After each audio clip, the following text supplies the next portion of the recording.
A Dark Night in Boogie Creek. The Dark Side originated by Linda Woodard. It was one cold night in the small town of Boogie Creek, where the fog was really heavy in the month of October. A 10-year-old boy named Casper Rowe went to visit his friend Monsterella. While he was at his friend's house, an old man, who was Monsterella's granddad, started to tell a ghost story. In the land where witches abide, large cat with fangs run freely, and ghosts sit on your posts and doorsteps on Halloween night until the early morning. This is where on every 13th Halloween, a vampire appears, but this Halloween in the year 2113. There is a twist. He will not only appear but bring his tasteful wife with him. His wife's name is Bloodtisha. This is the time for him to bite in the neck of some 13-year-old girl.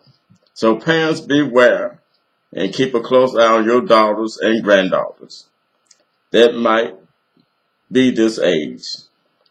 The witches are doing what they do best, brewing up something.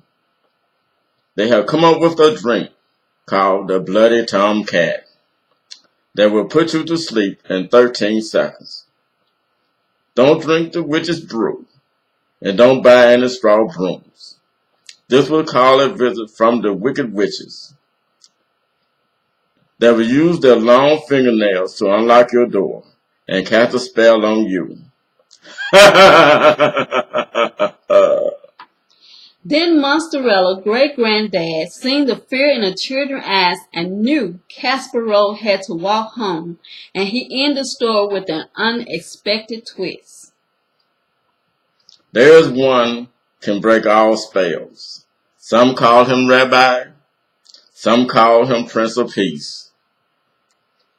Some call him their light and darkness, others call him Master. You may call him Jesus the Savior, and I simply call him Dad. Because the 10-year-old Casper Rowe thought he was a man, he said these stories don't even sound scary.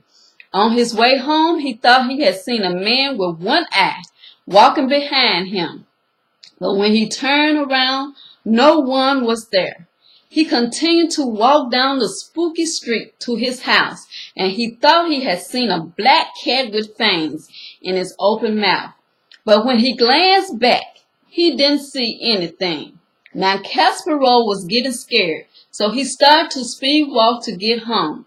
Just before he entered the gates to go into his house, he heard footsteps, people talking, cats making scary sounds, and this big black shadow surrounded him. Casper Rowe began to beat on the door and scream, "Let me in! Let me in! There's a boogeyman out here. He's trying to attack me. Please, Dad, hurry and let me in." His dad finally opened the door and asked Casper Rowe, "Why were you beating on the door as if you had seen or heard a ghost?" Casper Rowe told him there were a lot of people walking toward me saying they were going to get me and take me to the witch's house so she can cook me for their dinner. The black cats were supposed to stick their fangs in me so all of my blood could run out, and the only thing they had to do was pick me up and carry me to the wicked witch of the south. Casper Rowe asked his dad, "Didn't you hear all the commotion going on outside the house?" His dad laughed and said, "There's no witches in Boogie Creek.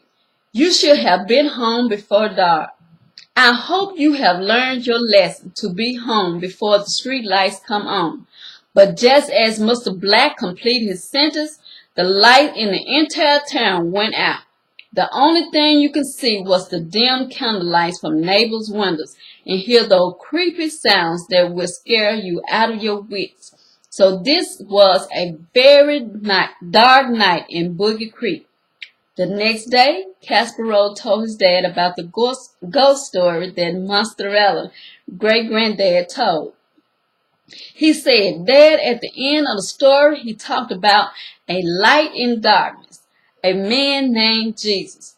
Do you know him? Sadly, his dad said no. I do not. I wonder, said Casperole, where do we meet this Jesus? I must find him so he can save me. As soon as Casperole said that, a TV pastor said, if you want to be saved, just say this prayer with me and receive Jesus as your Savior.